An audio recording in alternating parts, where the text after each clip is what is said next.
and thanks for joining us for France in Focus. This week, we're examining the issue of public housing here in France, subsidised homes for those whose incomes fall below a certain level. Well, by law, at least a quarter of housing in every major town and city across the country must fall into this category. But even so, demand often exceeds supply, which is why new initiatives such as this one have been launched. They're building new units on top of existing blocks of flats. Well, as we're about to see, this whole issue is highly political here in France. And the issue of public housing shortages, it's nothing new. It's a story that began in the rubble of the Second World War. 400,000 buildings destroyed, 2 million damaged, as these images 1 year later show. Des Français vivent encore au milieu des ruines, soumis encore à ces drames quotidiens de l'eau difficile, de la chaleur difficile. France begins by building emergency barracks, then housing, but it's not enough. In 1954, a mother dies in the street. Abbé Pierre says it's a wake-up call. Mes amis, au secours. Une femme vient de mourir, gelée. The shocking incident ignites public opinion and becomes a turning point in housing policy. The government greenlights construction for priority zones on the outskirts of cities, and France's low-cost social housing is born, known as HLMs, available only for those on limited incomes. In 1958, they represent 30% of new buildings. Continuellement, méthodiquement, les constructions nouvelles grignotent les bidonvilles. Mass construction seems to be the answer to getting rid of the poorest slums. France goes from 12 million dwellings in 1946 to 21 million in 1975. But new isn't necessarily better. Alors, vous ne vous ennuyez pas ici? Oh, si. Si? Vous habitiez où avant? Paris. We're far away from the city and there's nothing to do here. Not even a cinema. Soon, though, the buildings begin to deteriorate. Vous voyez comment c'est humide, c'est moisi partout, on ne peut pas s'en servir. On a retapissé les autres pièces, mais il y en a deux qu'on ne peut pas faire. The noise, poor construction, and fed-up residents signal a disillusionment with the housing estates. Building projects are halted, and instead, in 1976, the government introduces a program that provides personalized financial aid for housing. Known as APL, it helps subsidize the cost of a person's rent to make housing more affordable. Next up, special loans for home ownership. In the 80s and 90s, buying a house becomes popular, while the housing estates, symbols now of poverty and violence, are demolished. But starting in 2000, it's back to square one. Real estate prices are through the roof as demand exceeds supply, precipitating a new housing crisis.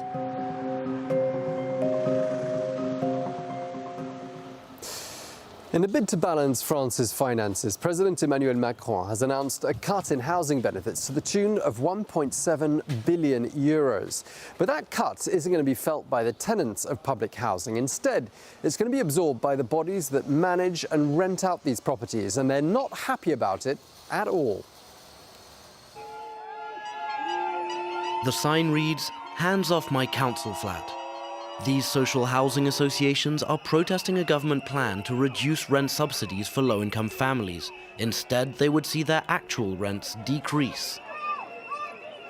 This measure may seem appealing, but in fact it's brutal, and it's going to have a long-term impact on the way social housing works. According to next year's budget, rent subsidies could be cut by 60 euros per household. This would then be balanced out by an equivalent 60 euro decrease in the rent tenants pay each month. Affordable housing associations have done the maths, and they're not pleased. These measures would mean a loss of 1 million euros each year for a housing association. And beyond the sheer numbers, this also means we'll have less money to improve existing buildings and build new ones. Social housing landlords insist that lower rents are not in their interest or in the interest of their tenants. Maintenance, cleaning the staircases, the floors, it's not done every day. I'm not asking for them to do it every single day, but even just from time to time. So what happens if they cut the budget even more? then we'll be living in squalor. There'll be a lot of problems, that's for sure. In France, there are around 700 affordable housing associations, and their financial situations vary across the board. But for President Macron, everyone needs to pitch in. Within social housing, there are resources. We've known this for years. There's a secret stash. There are elements in this sector that do have a lot of money. They say otherwise.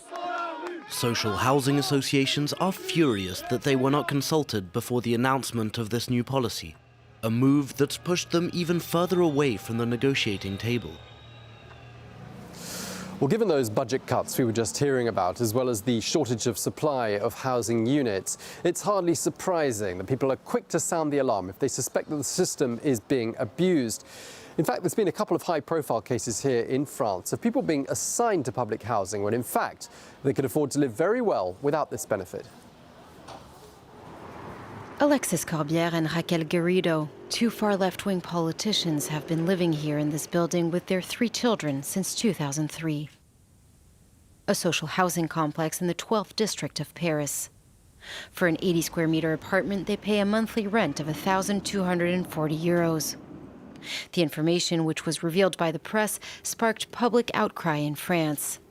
So last June, they pledged to move out of their flat, but 4 months later, they were still there. Perhaps they thought journalists would not check and follow up. Maybe they thought no one would look into it, and that they could just stay there as long as no one spoke about it anymore. Because of them, another Parisian family, much poorer than them, isn't getting this social housing. Under the pressure, Corbière officially announced he would move. As surprising as it may sound, this MP living in social housing is not breaking the law. Back in 2003, Alexis Corbière already had 2 children and was teaching at a public school. According to state records, both he and his wife were making less than 30,000 euros a year. They were therefore eligible for social housing. But today, Alexis Corbière has become a French MP and his wife a TV host. Together, they make more than 14,000 euros a month. Their professional situation has changed since they moved in, but they still have access to social housing, at least for the next couple of months. To keep a social housing, a tenant must fulfill several criteria. First of all, each year they have to declare their earnings to their landlord. And here there are 2 rules. If they're 20% above the income limit, they have to pay an extra charge. If they earn more than 50% above the limit, then they must leave. If the tenant reaches that 50% threshold, his file is re-examined, and that can take up to 18 months. A delay that usually postpones the eviction of tenants that are quote-unquote too rich. Alexis Corbière and Raquel Garrido are far from being the only French people in this situation. Today in Paris, there are around 500 households who are way above the income threshold, and we've asked them to leave. The real estate code in France provides many more exceptions. It's illegal to expel someone who's over 65 years old, regardless of income. That's precisely what happened with French politician Jean-Pierre Chevènement.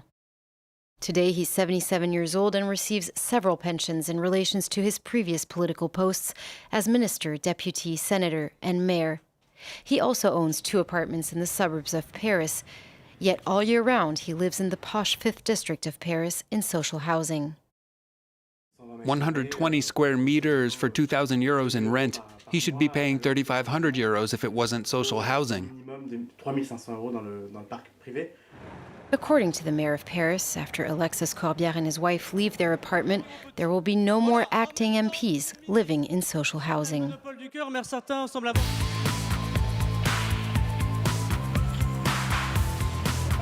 Well, we're now on the other side of the River Seine, at the site of what was a military barracks dating back to the 19th century. But there are plans here to build, amongst other things, public housing.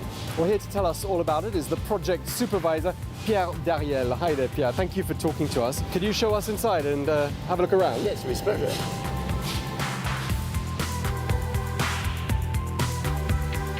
Le patrimoine étant The structure is so specific, it's quite difficult to transform military barracks into offices, but also into bedrooms and housing. Whether it's social housing or otherwise, it's quite difficult. As you've noticed, all the technical skills that have been used are very advanced in terms of the exterior or the inside. And then you've got the size of the building. It's very long, pretty tall too, with a ceiling height of 3.70 meters. So we had to work very carefully and closely with the architects in charge of this project, as well as the French government architects, to preserve the qualities and value of this heritage. Was there a lot of resistance to the idea of building these public houses in an area that was already functioning, and maybe people who didn't want new arrivals in the area? Obviously, you've got between 1,200 and 1,300 people arriving in a neighborhood. That's huge, so of course there's been a little resistance, people wondering what's going to happen. When you're unfamiliar with something, you tend to be afraid of it. The fact that we met with people, that we explained things and organized a dialogue with the architects and project managers, people were able to make the project their own and be less afraid of what's going to happen. But yes, little by little, it's definitely going to shake up the neighborhood a bit. But I mean that in a good way, because it's going to create a new dynamic with the garden, with the shops, and it's also interesting for Paris and for the neighborhood. Pierre Dariel, thank you very much indeed for speaking to France 24. Thank you. Well, that's all we have time for this week's edition of France in Focus. Thank you for watching, and I'll see you again soon here on France 24.